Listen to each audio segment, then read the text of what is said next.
కృష్ణ ముకుంద మురారి రచించిన వారు ఎస్ఏ నాయుడు గారు. కృష్ణ అండ్ మురారి కిందకు వచ్చేసరికి అందరూ డైనింగ్ టేబుల్ దగ్గర వాళ్ళ కోసమే వెయిట్ చేస్తున్నారు. మురారి క్యాజువల్ గా వెళ్లి కూర్చున్నా కృష్ణ మాత్రం ఇబ్బందిగా ముకుంద పక్కన కూర్చుంది. ఏంటి మహారాణి గారు, అంతఃపురం దిగి రావడానికి తమరికి ఇంత సమయం పట్టిందా? అయినా ఇక్కడ ఎవరైనా కొత్త మనుషులున్నారా? అంతలా భయపడుతున్నావంది ముకుంద. మనుషులు పాత వాళ్లే అయి ఉండొచ్చు, కానీ వాళ్లతో ఏర్పడిన బంధం కొత్తది కదా తల్లి. కొత్త బాధ్యతలు పెరిగినప్పుడు ఆటోమేటిక్ గా భయం కూడా వచ్చేస్తుంది.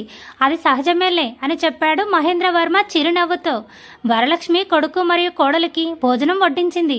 అందరూ బాగానే తింటున్నా కృష్ణ మాత్రం తలదించుకుని అన్నంలో గీతలు గీస్తూ కూర్చుంది. భోజనం చేస్తున్న ముకుంద అనుకోకుండా ఆమెను చూసి ఏం చేస్తున్నావే తినకుండా అని అడిగింది గట్టిగా. దాంతో అక్కడున్న అందరూ తలెత్తి వాళ్ళ వైపు చూశారు. ముకుంద వాయిస్ వినగానే కృష్ణకి ఒకసారిగా ఏడుపు తన్నుకొచ్చింది. వెచ్చగా ఆమె కన్నీటి చుక్క చేతిపై పడేసరికి ముకుందకు విషయం అర్థమైంది. ఓయ్ డార్లింగ్, ఒకసారి నా వైపు చూడు అంటూ బలవంతంగా కృష్ణను తన వైపు తిప్పుకుంది. కళ్ళ నిండా నీళ్లతో మౌనంగా ఏడుస్తున్నామని చూడగానే అక్కడున్నందరికీ కాస్త కంగారు వచ్చింది. చాలా గిల్టీగా ఉంది ముకుంద, నా వల్ల కావట్లేదు అంది కృష్ణ ఏడుస్తూ. ఒసే పిచ్చి మొహమా, నువ్వెలా ఏడవకూడదనే కదా కష్టమైన నా సంతోషాన్ని నీకిచ్చేశాను. అయినా సరే నువ్వు ఏడుస్తున్నావంటే ఇంకా నా త్యాగానికి అర్థమేముంది అని అడిగింది ముకుంద కోపంగా. చిట్టి తల్లి, ఏంట్రా ఇది? అంతా మన మంచికి అనుకోవాలి, కానీ జరిగిపోయిన విషయం తలుచుకుని ఏడిస్తే మాత్రం ఏమొస్తుంది అన్నాడు మహేంద్రవర్మ బాధగా.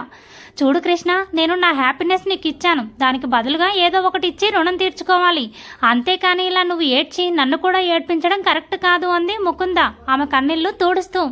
ఏమివ్వాలో అడుగు డార్లింగ్, నీకోసం ఏదైనా ఇచ్చేస్తాను అంది కృష్ణ సీరియస్ గా. మీరిద్దరూ కలిసి హ్యాపీగా ఉంటే అది చూస్తూ నేను కూడా చాలా హ్యాపీ ఫీల్ అవుతాను. సో నేను బాధపడాలా ఆనందంగా ఉండాలా అనేది ఇకపై నువ్వు నీ భర్తతో నడుచుకునే విధానాన్ని బట్టి ఉంటుంది, అర్థమైందా అంటూ చిరునవ్వుతో స్నేహితురాలి బుగ్గలు లాగింది ముకుంద. అలాగే డార్లింగ్, నువ్వు హ్యాపీగా ఉంటావంటే నేను కూడా హ్యాపీగానే ఉంటాను అంటూ హడావిడిగా తన భోజనం చేసింది కృష్ణ. దాంతో అందరూ తేలిగ్గా ఫీల్ అయి వాళ్ళ భోజనాలు చేశారు. కృష్ణ హ్యాండ్ వాష్ చేసుకున్నాక ఆంటీ అంటూ వరలక్ష్మిని ఇబ్బందిగా పిలిచింది. ఇంకా ఆంటీ ఏంటి, అత్తయ్య అని పిలవచ్చుగా అన్నాడు మురారి సీరియస్గా. నువ్వు ఊరుకో, అసలే తను భయపడుతుంటే మధ్యలో నీ బోర్డ్ ఆర్డర్స్ ఏంటి? అయినా ఇప్పుడే కదా వచ్చింది, మెల్లగా అలవాటు పడ్డాక పిలిచిద్దిలే అంటూ కొడుకుని కసిరేశాడు మహేంద్రవర్మ. ఏంటి తల్లి, ఏమైనా చెప్పాలా అని అడిగింది వరలక్ష్మి ప్రేమగా. ఏం లేదు, పొద్దున్నుంచి ఒకే చీరలో ఉన్నాను, ఒళ్ళంతా చాలా చిరగ్గా ఉంది, అందువల్ల స్నానం చేయాలనుకుంటున్నాను. శారీ ఏమైనా ఉంటే ఇవ్వరా అని అడిగింది కృష్ణ తలదించుకొని. దానికే అంత మొహమాట పడాలా తల్లి? శ్రీవల్లి అమ్మాయిని లోపలికి తీసుకెళ్లి నీ చీర ఏదైనా ఇవ్వు అని పరమాయించింది వరలక్ష్మి. సరే అంటూ శ్రీవల్లి కృష్ణను రూమ్లోకి తీసుకెళ్లింది.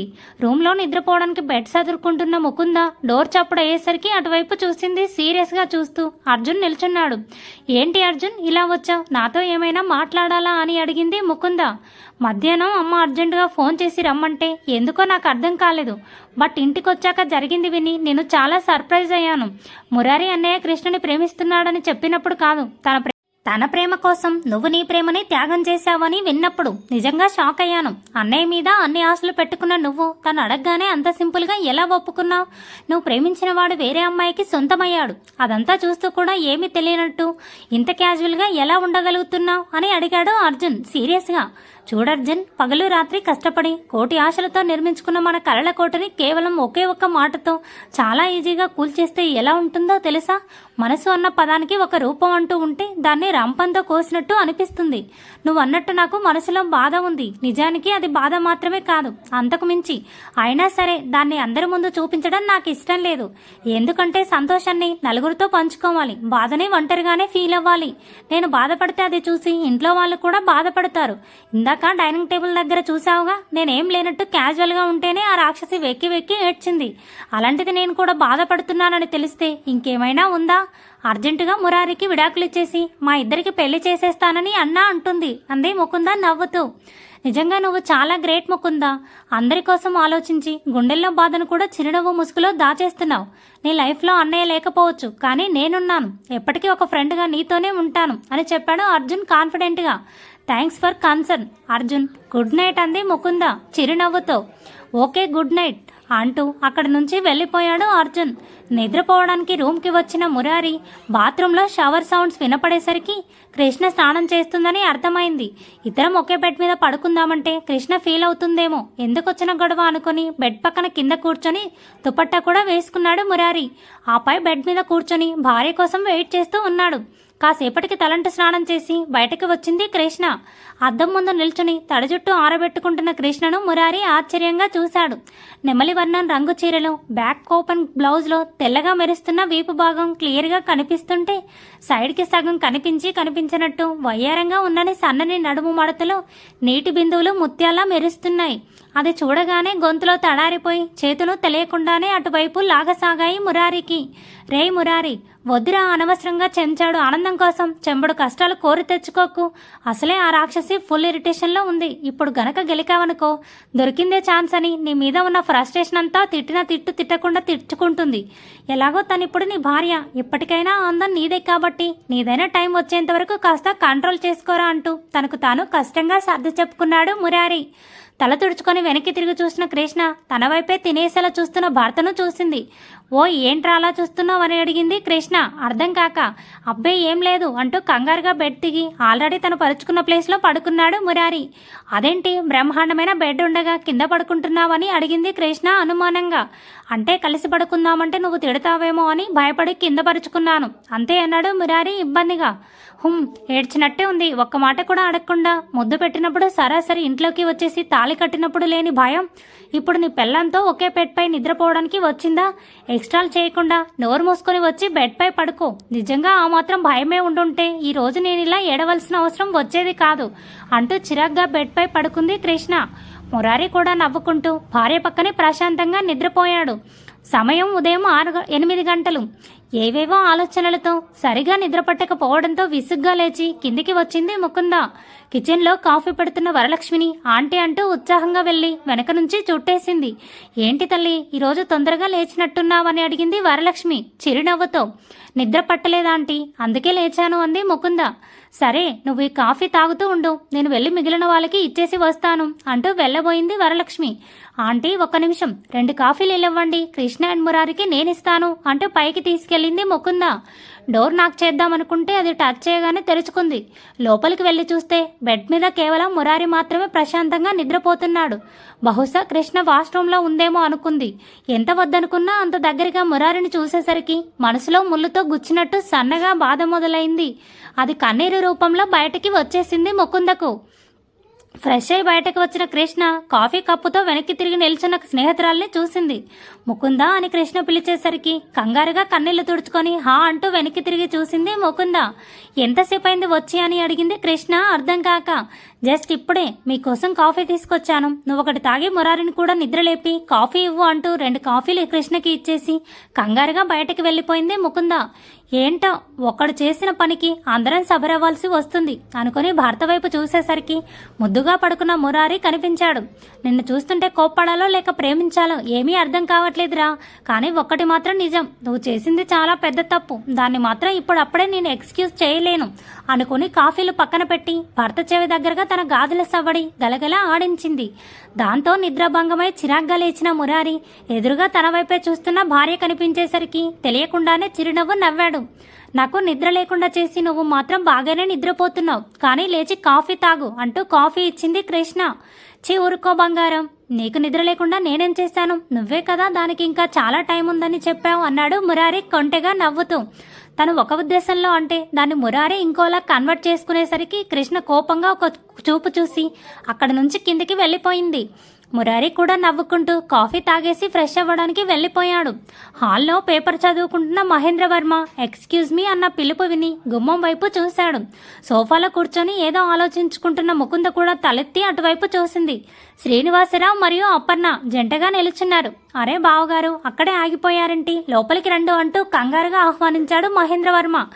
దాంతో ఇద్దరు సంతోషంగా లోపలికి వచ్చారు. తల్లి శ్రీవల్లి 2 కాఫీలు తీసుకురా అంటూ కోడలికి ఆర్డర్ వేసి సోఫాలో కూర్చున్నాడు మహేంద్రవర్మ. ఆయనకెదురుగా శ్రీనివాసరావు మరియు అపర్ణ కూర్చున్నారు. ముకుంద కూడా తల్లి పక్కన కూర్చుంది. ఏంటో బావగారు, ఉన్నట్టుండి అర్జెంటుగా రమ్మనేసరికి ఏం జరిగిందో ఏమో అనుకొని మేము ఉదయాన్నే హడావిడిగా పరిగెత్తుకొచ్చాం. ఇంతకీ ఏంటి విషయం అని అడిగాడు శ్రీనివాసరావు చిరునవ్వుతో. మహేంద్రవర్మ కాస్త ధైర్యం తెచ్చుకుని కృష్ణను పిలిచాడు. మావయ్య గారు పిలవడంతో కంగారుగా పరిగెత్తుకొచ్చింది కృష్ణ. ఏం జరిగిందో అనుకుని మురారి కూడా ఆమె వెనకాలే వచ్చాడు. మా పెద్ద కోడలు కృష్ణవేణి అంటూ మెల్లగా పరిచయం చేశాడు మహేంద్రవర్మ. ఆ మాట వినగానే భార్యాభర్తలిద్దరూ షాక్తో ఉన్న చోటే నిల్చున్నారు. ఏంటండి మీరు మాట్లాడేది? మీ పెద్ద అబ్బాయికి ఆల్రెడీ పెళ్ళైపోయిందా అని అడిగాడు శ్రీనివాసరావు ఆశ్చర్యంగా. అయినా మా కూతురుతో ఎంగేజ్మెంట్ చేసుకుని ఇలా ఇంకొక అమ్మాయిని ఇంటి కోడలుగా ఎలా చేసుకున్నారు అని అడిగింది అపర్ణ కోపంగా. అమ్మా, అనవసరంగా ఆవేశపడి బీపీ పెంచుకోకు. ఒకసారి నేను చెప్పేది శాంతంగా కూర్చొని విను అంటూ తల్లిదండ్రులను కూర్చోబెట్టి నిన్న జరిగిందంతా పూసగుచ్చినట్టు వివరించింది ముకుంద. అంతా విన్నాక వాళ్ళిద్దరికి ఏం మాట్లాడాలో అర్థం కాక మౌనంగా కూర్చునిపోయారు. ఒక్కరోజులో నీ జీవితం ఇంతలా తలకిందులైపోతే మాతో ఒక్క మాట కూడా చెప్పాలనిపించలేదా తల్లి అని అడిగాడు శ్రీనివాసరావు సూటిగా.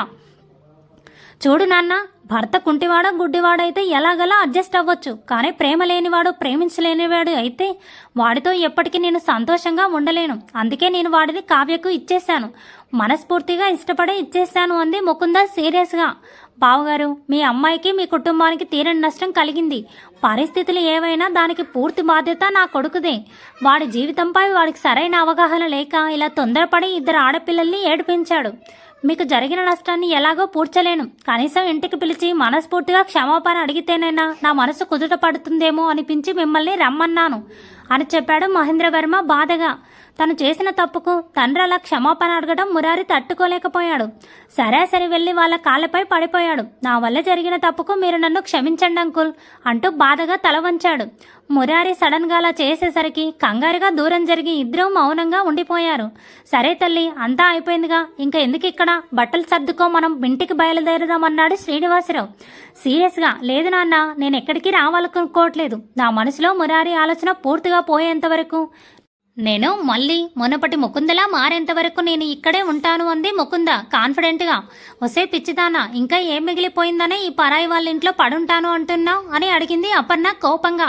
అదేంటమ్మా, సంబంధం క్యాన్సిల్ అయిపోగానే మాతో బంధం కూడా తెంచేస్తున్నారా? అప్పుడే మమ్మల్ని పరాయి వాళ్ళని చేసేస్తున్నారు అన్నాడు మహేంద్రవర్మ బాధగా. అది కాదన్నయ్య గారు, అసలే పెళ్లి కావాల్సిన పిల్ల, పైగా ఇప్పుడు నిశ్చితార్థం కూడా క్యాన్సిల్ అయిపోయింది. ఇంకా ఇక్కడే ఉంటే 10 మంది ఏమనుకుంటారు? అందుకే తీసుకెళ్లిపోతాం అంటున్నాను అంది అపర్ణ. తను మా ఇంట్లో ఒక దానిగా ఉండటానికి ఆశపడుతుంది కదా, ఉండనివ్వండి, పర్వాలేదు. కొన్నాళ్ళు మా మధ్యన ఉంటే మెల్లగా తనే నార్మల్ అవుతుంది. అప్పుడు తనకి ఏది ఒక మంచి సంబంధం చూసి నేనే మీకు కవర్ చేస్తాను. తన విషయంలో మా వల్ల జరిగిన తప్పుకు ఆ విధంగానైనా న్యాయం చేసిన వాడిని అవుతాను అని చెప్పాడు మహేంద్రవర్మ సూటిగా. ఆయన మాటలు విన్నాక శ్రీనివాసరావు ఉన్న చోటే నిలుచున్నాడు. చూడండి, మీరు చాలా గొప్పవాళ్ళు, అంతకంటే స్థాయిలో పెద్దవాళ్ళు. అందుకే లోపల చాలా మాట్లాడాలని ఉన్నా పెద్దగా ఏం మాట్లాడలేకపోతున్నాను. మీరు ఇంతలా చెప్తున్నారు కాబట్టి మిమ్మల్ని నమ్మి ఒక అవకాశం ఇస్తాను. సంవత్సరం తిరిగేలోపు నా కూతురికి మరో మంచి సంబంధం చూసి మాకు కబురు పెట్టండి. సంతోషంగా వచ్చి అల్లుడు కాళ్ళు కడిగి అక్షింతలు వేస్తాం. ఒకవేళ మీరు సంవత్సరంలో అలా చేయలేకపోతే నేను మరో ఆలోచన లేకుండా నా కూతుర్ని ఇక్కడి నుంచి తీసుకెళ్లిపోతాను. అప్పుడు మాత్రం మీరు ఇలా మాట్లాడకండి అంటూ నమస్కారం పెట్టాడు శ్రీనివాసరావు సీరియస్గా. అదేంటండి, ఇంత జరగక కూడా ఇంకా వాళ్ళని నమ్మి మన అమ్మాయిని ఇక్కడ వదిలేస్తాను అంటున్నారా? మీరు మతుండే మాట్లాడుతున్నారా అని అడిగింది అపర్ణ కోపంగా. మరేం చేయమంటావు? రానంటే రానని నీ కూతురు భీష్మించుకొని కూర్చుందిగా. బలవంతంగా చంకనేసుకొని తీసుకెళ్లడానికి తనేమి చిన్నపిల్ల కాదాయే. దాని జీవితం దానిష్టం, ఎలా నచ్చితే అలా చేసుకొని అంటూ కోపంగా బయటకు వెళ్ళిపోయాడు శ్రీనివాసరావు. ఇక్కడ అందరూ గొప్ప వాళ్ళే తల్లి, ఎటొచ్చి మేమే వెర్రి వెంగళప్పలం అంటూ కోపంగా కూతురి వంక చూసి అక్కడి నుంచి వెళ్ళిపోయింది అపర్ణ. బాధపడకు తల్లి, వాళ్ళ ఆవేశంలో ఉన్నారు, అందుకే అలా మాట్లాడుతున్నారు. ఏదో ఒక రోజు నీ జీవితం మళ్ళీ చక్కబడితే ఆ తర్వాత వాళ్ళే అర్థం చేసుకుంటారు అని చెప్పాడు మహేంద్రవర్మ ప్రేమగా.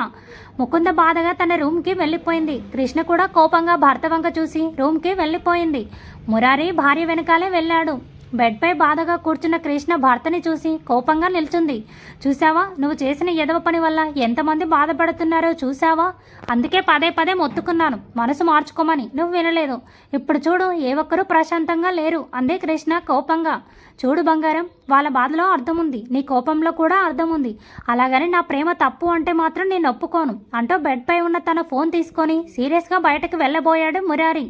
ఎక్కడికి వెళ్తున్నావు అని అడిగింది కృష్ణ సూటిగా చూస్తూ. ఆఫీస్కి అని చెప్పాడు మురారి. టిఫిన్ చేసావా అని అడిగింది కృష్ణ. ఆకలిగా లేదు, అందుకే చేయలేదు అని చెప్పాడు మురారి సీరియస్గా. అంటే అంతా చేసి ఆవేశాన్ని ఆకలి మీద చూపిస్తున్నావన్నమాట. ఓవర్ యాక్షన్ చేయకుండా మర్యాదగా టిఫిన్ చేసి బయటకు వెళ్ళు అంది కృష్ణ కోపంగా. అలా ఆమె హక్కుగా ఆర్డర్ వేసేసరికి మురారి ఒక కొంటె ఆలోచన వచ్చింది. అయితే ముద్దు పెడతావా, నువ్వు చెప్పినట్టు టిఫిన్ చేస్తాను అని అడిగాడు మురారి కొంటెగా. ఆ మాట వినగానే కృష్ణకు చిర్రెత్తుకొచ్చింది. రేయ్, అవకాశం దొరికింది కదా అని అడ్వాంటేజ్ తీసుకోవాలని చూస్తున్నావా? మొగుడు లేదు, మునక్కాడ లేదు, లాగిపెట్టి కొట్టానంటే ఆపడానికి ముకుంద కూడా లేదిక్కడ. మూసుకొని వెళ్ళి టిఫిన్ చెయ్యి అంది కృష్ణ కోపంగా. కోపంలో భార్య ముఖం ముద్దుగా మారిపోయేసరికి వెంటనే దగ్గరికి లాక్కున్నాడు మురారి. ఉన్నట్టుండి భర్త అంత దగ్గరగా లాక్కునేసరికి కృష్ణ కాస్త కంగారు పడింది. కోపం వస్తే కొట్టే బంగారం, ఆలోచించకు, ఎందుకంటే అధికారం నీకు మాత్రమే ఉంది అంటూ ప్రేమగా కృష్ణ ముంగురులు సవరించాడు మురారి. ఆకలితో వెళ్తే సరిగా పని చేయలేవు, నా మాట విని టిఫిన్ చేసి వెళ్ళరా అని అడిగింది కృష్ణ భర్త కళ్ళలోకి చూస్తూ. మినిమం ఎంతో కొంత ప్రాఫిట్ లేకపోతే ఈ మురారి వర్మ ఏ పని చేయడు, సో ముద్దు కొట్టు, టిఫిన్ పెట్టు అన్నాడు మురారి కొంటెగా. ఏం చెప్పినా వినడని అర్థమై అయిష్టంగానే మెల్లగా భర్త బుగ్గపై ముద్దు పెట్టింది కృష్ణ. ఎవరైనా మొగుడికి ఇలా ముద్దు పెడతారా? పోనీలే, పిచ్చోడి పెళ్లికి వచ్చిందే కట్నం అనుకుని సర్దుకుంటాను అంటూ టిఫిన్ చేయడానికి కిందకి వెళ్ళిపోయాడు మురారి. కృష్ణ కూడా భర్త బిహేవియర్ గురించి ఆలోచిస్తూ అక్కడే కూర్చుండిపోయింది. Thanks for watching. Please subscribe my channel for more videos.